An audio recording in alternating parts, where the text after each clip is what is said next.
আবার বিশ্বনবী মসজিদে নববীর মিম্বারের মধ্যে দাঁড়িয়ে খুতবা দিচ্ছেন। এক সাহাবী এসে বলে, নবী, মদিনার মধ্যে খরা দুর্ভিক্ষ, মদিনাতে কোনো বৃষ্টি নাই, আপনি বৃষ্টির দোয়া করেন। বিশ্বনবী খুতবার নিরবিচ্ছিন্নতাকে ভঙ্গ করে সাথে সাথে বৃষ্টির দোয়া শুরু করে দিলেন, হাত তুললেন।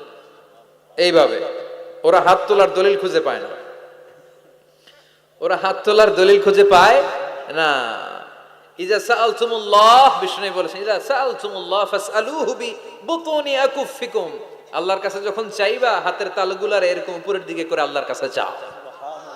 বিশ্বনবী আরাফাতের ময়দানে এরকম দোয়া করতে করতে করতে করতে হাত এত উপরে তুলেছেন, সাহাবারা বর্ণনা করছেন, হাত্তা ইয়ারা বায়াদু ইবতাইহি, বিশ্বনবী ইজার আর রেদার মাঝখান দিয়ে এখানে বগলের শুভ্রতা আমরা দেখতে পেয়েছি। চাদরের মাঝখান দিয়ে বিশ্বনবীর হাত এত উপরে উঠে গিয়েছে, বগলের মাঝখানে সাদা সাদা শুভ্রতা আমরা দেখতে পেয়েছি। সাহাবী বলেন, ইয়া রাসূলুল্লাহ, বৃষ্টি হয় না, একটু দোয়া করেন না। বৃষ্টি নাই, খরা দুর্ভিক্ষ। বিশ্বনবী খুতবা থামিয়ে দিয়ে হাত তুললেন, তুলতে তুলতে এইরকম তুললেন আর বললেন, আল্লাহুম্মা আসকিনা, আল্লাহুম্মা আসকিনা, আল্লাহুম্মা আসকিনা। এটা হচ্ছে বৃষ্টির দোয়া। বিশ্বনবী মেঘ দেখলেই পড়তেন, আল্লাহুম্মা সাইয়িবান নাফিআ, ও আল্লাহ তুমি কল্যাণকর বৃষ্টি দাও, কল্যাণকর মেঘ বর্ষণ করো।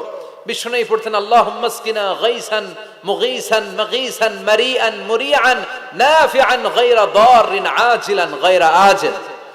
বৃষ্টি দেখলে আল্লাহর নবী বলতেন, ও আল্লাহ, আপনি আমাদের মেঘ দিয়ে সাহায্য করেন, বৃষ্টি দিয়ে সাহায্য করেন, যেই বৃষ্টি দিয়ে আমাদের এলাকায় ঘাস আর লতা পাতা জন্মাবে, যেই বৃষ্টির মাধ্যমে আমাদের গবাদি পশুগুলোর রিজিক বেড়ে যাবে।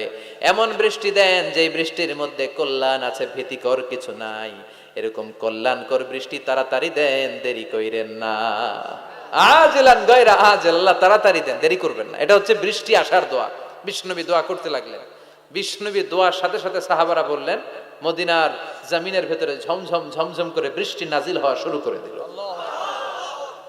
সাহাবারা সবাই ভিজে ভিজে বাড়িতে গেলেন, এত বৃষ্টি।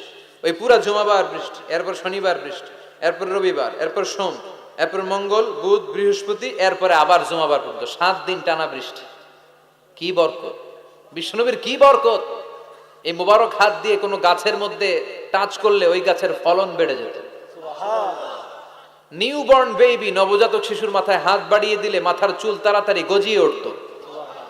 কুয়ার পানি যদি লবণাক্ত থাকতো, কুলি করে অজু করে কুলি করে কুলির পানি কুয়াতে ফেলা মাত্র লোনা পানির কুয়া মুহূর্তে মিঠা পানিতে রূপান্তরিত হতো।